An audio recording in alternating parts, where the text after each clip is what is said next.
Hello, my name is Tony. I love the work of Sam Peckinpah, love most of his films, still love most of his films, will always love most of his films. To me, he embodied all the things that made cinema great. Daring, combative, macho, borderline insane, risk-taking, boundlessly creative, single-minded and visionary. He was a one-off, an original, a messy, raw-boned, red-blooded, alcoholic, drug-abusing, possibly sporadically misogynistic, sometimes wayward genius. But when he got his act together, and even when he didn't, his distinctive combination of mythology, romanticism, sentimentality, tenderness, lyricism, and shocking violence gave the world some of the very best, immortally indelible cinema it has ever seen. Soul-shatteringly beautiful even when it was ugly, especially when it was ugly. The gospel according to me, anyhow. I would watch anything he made. I have watched anything he made. Even Convoy, ironically his most commercially successful movie, one based on, of all things, a hideous novelty record about US truckers, rubber ducks and CB radios. I even watched this, the Osterman Weekend, his last feature film. Now, despite there being far better films of his I haven't reviewed yet, Guns in the Afternoon, aka Ride the High Country, Major Dundee, The Ballad of Cable Hogue, Junior Bonner, I've chosen on this occasion to look at this one. You may well be wondering why, and perhaps with good reason. Well, it's not because I rate it particularly highly, that's for sure. But it's Peckinpah. Aging, failing, winding down and burning out. But it's him nonetheless. And to me, that's worth a lot. It may have been a misfiring stab at commercial cinema that doesn't work, but for moments, instants, there are glimmers of the man and his idiosyncratic style of filmmaking that spark on through. It may not be much, it isn't enough, but it's sufficient to engage my attention. And as I've just rewatched it for the first time as a Blu-ray remaster, I feel that now is the moment to give it some critique, if only to indulge myself and the 3 or 4 other people who will watch this. So Sam Peckinpah doesn't bow out on the execrable Convoy, at least there's that. He bows out instead on the lackluster and convoluted shrugfest that is the Osterman Weekend. That wasn't good, but it could have been worse. See, I'm drawing attention to the positive already. Wonder how long that will last. Robert Ludlum's best-selling doorstop thriller novels didn't fare well in translation to the big screen until Matt Damon's take on his Jason Bourne character in 2002. The Bourne identity was a big hit and the basis for a film franchise. Not much use to Ludlum himself as he snuffed it in 2001. The Osterman Weekend, a pacey little page-turner in print, didn't emulate that literary success in transition to the screen.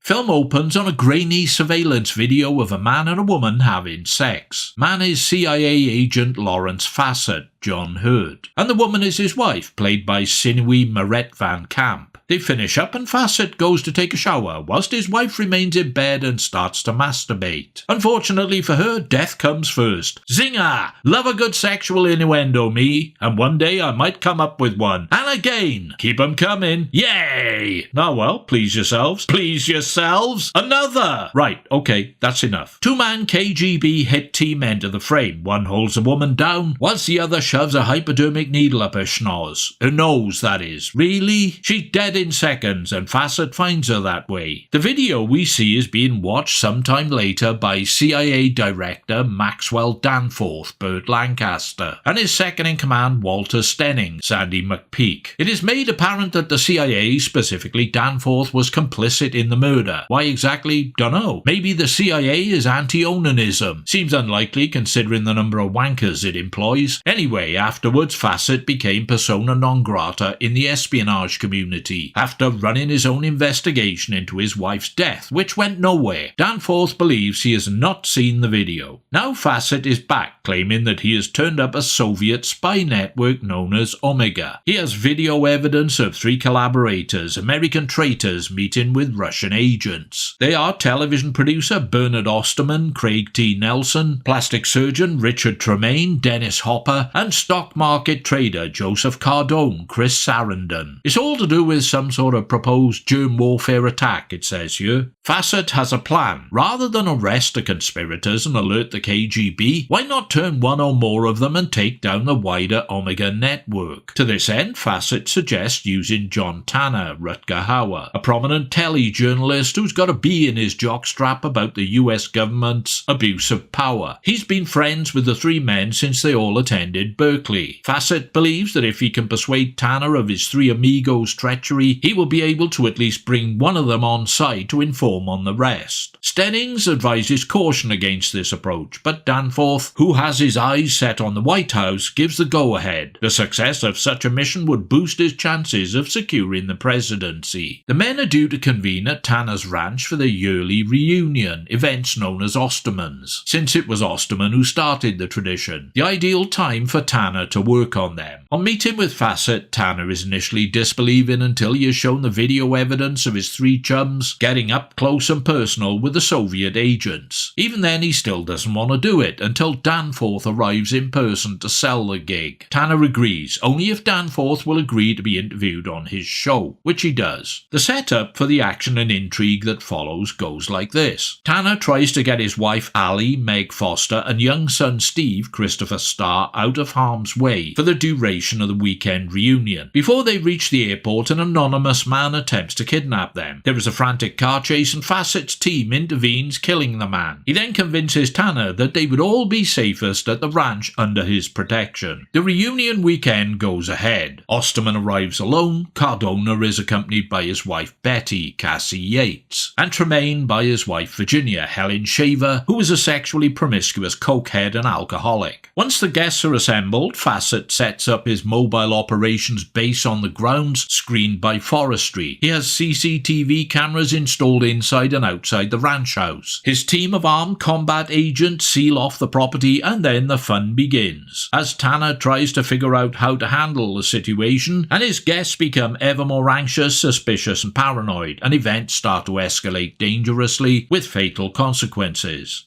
Screenwriter Alan Sharp knew his way around a narrative or two. He was responsible for Aldrich's, Ilzana's raid and Penn's night moves. His version was, he later insisted, a rough first draft which he didn't like, and was therefore astonished and aghast when the producers used it as the shooting script. I don't doubt it, because when it comes to characterization, logical motivation and making sense, it is sorely lacking in all three. Everything seems to work okay up until the halfway mark when two things happen. Fassett is revealed when he shows Tanner the video of his wife's murder, a video he's supposed to be unaware of. Now we know the setup is phony and something else is going on. Secondly, with the ranch locked down, it becomes Straw Dogs Light. The settlers trapped within, the Indians attacking from without. Peckinpah references that earlier superior work, replacing the dead cat in the closet with a fake dog's head in the fridge, literally telling us that the scenario we're watching unfold is as unreal as the severed bonds of the pooch. The only thing Tanner's friends are guilty of is group tax evasion and sourcing dodgy financial advice on Swiss bank accounts. The video evidence has been doctored by Fassett, who is clearly unhinged, yet still needs something resembling character motivation to justify the situation he has established. When it all kicks off and Tanner knows the truth, Fassett orders his men to kill everybody. Then nothing at all makes sense. Tanner and Osterman take on the CIA goons. Luckily, Osterman is a skilled martial artist. Tanner's wife and son are loose in the grounds. Allie is a markswoman with a standard bow and a crossbow, and Rambos the living shit out of several of the enemy. Tremaine, Cardona and their wives try to escape in Tanner's RV, which Fassett has rigged with explosives. He detonates the charge remotely, killing all four, whilst Tremaine's cokehead wife sings Jesus Loves Me. Tanner and Osterman fall into the swimming pool, and Fassett orders one of his men to pour gasoline into the water and set it on fire. Why? What the hell's wrong with shooting them? Finally, Fassett captures and kidnaps Allie and Steve and demands Tanner take Danforth down in a TV interview using the video of his wife's murder as evidence, or he'll never see them again. Hold on a minute, he just spent the last 15 minutes trying to kill everyone, including Tanner. Now it seems his objective all along was to expose Danforth on national TV, something Tanner may have found a touch difficult if he was otherwise occupied singing with the choir eternal. Why is Fassett killing any of these innocent people? logical. To what end? None of it holds together or adds up. The ending has Tanner and Osterman pre-recording Tanner's questions for Danforth. Whilst the interview takes place, Tanner travels by helicopter to the location where Fassett is holding his wife and son. How does he know where the location is? Who's flying the helicopter? Where did he get a helicopter? Anyway, Tanner busts into the joint, blasts Fassett in the gizzard, killing him, and rescues Ali, Steve, and the family dog. Yep, dog and all, whose mouth has been duct taped shut to stop him calling for help, presumably. Pre-internet, pre-smartphone, the tech looks primitive and cumbersome, but it's well integrated with the story, providing a claustrophobic sense of the voyeurism and privacy-violating intrusion of covert surveillance. Additionally, it predicts and anticipates the dangers of current-day AI and deep-faking that comes with technological media evolution. We are addicted, we keep watching, we are being manipulated and misled. It was something of an early warning and poses the question, just how far can we trust what we see and hear? For an old school sort of guy, Peckinpah handles these elements with surprising confidence. Likewise, the action, which employs his trademark slow-mo trappings in a modern context. There are moments when you know it's Peckinpah. Other moments include a liberal fixation on female nudity and the woozy juxtapositions of sex, violence and death, like they are all part and parcel of the same process. Some thought the action sequence is mundane, but they benefit greatly from a blurry, hallucinatory quality, which gives them a tense, dreamlike dynamic. For me, they are the best parts of the film.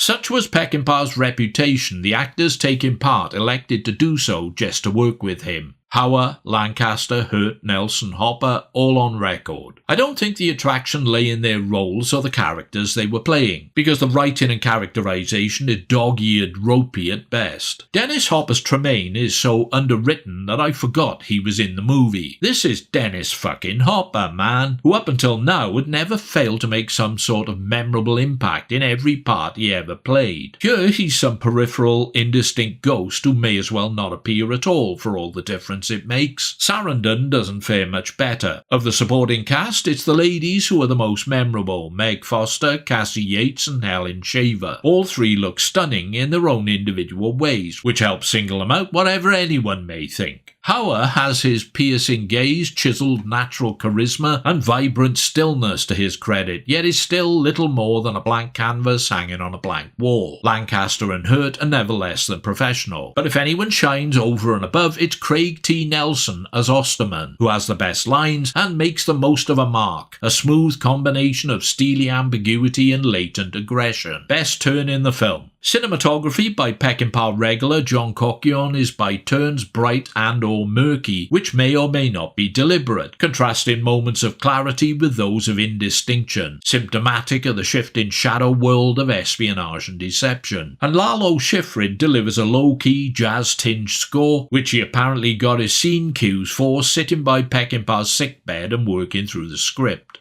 Yes, Peckinpah was in serious ill health during filming and after. He never recovered and died a year later. Whilst the Osterman Weekend might not be the most fitting epitaph, it's better than the alternative.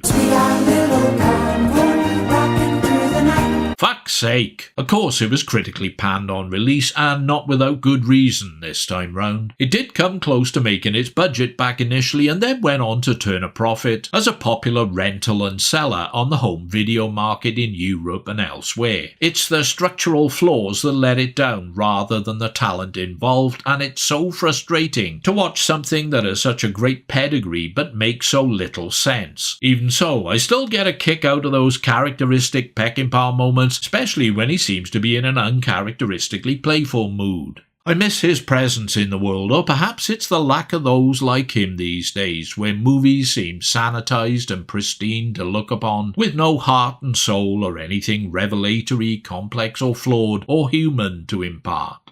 Man, we had it so good. Goodbye, Sam, to you and those like you. Thanks a lot for your time and attention. Feel free to do whatever you choose to do next. Hit like, don't like, comment, subscribe, check out my early access Patreon thing, or even make a welcome financial contribution, I know I keep saying this, via the thanks button. Hope to be back with something else in the future. Catch you later, pilgrims.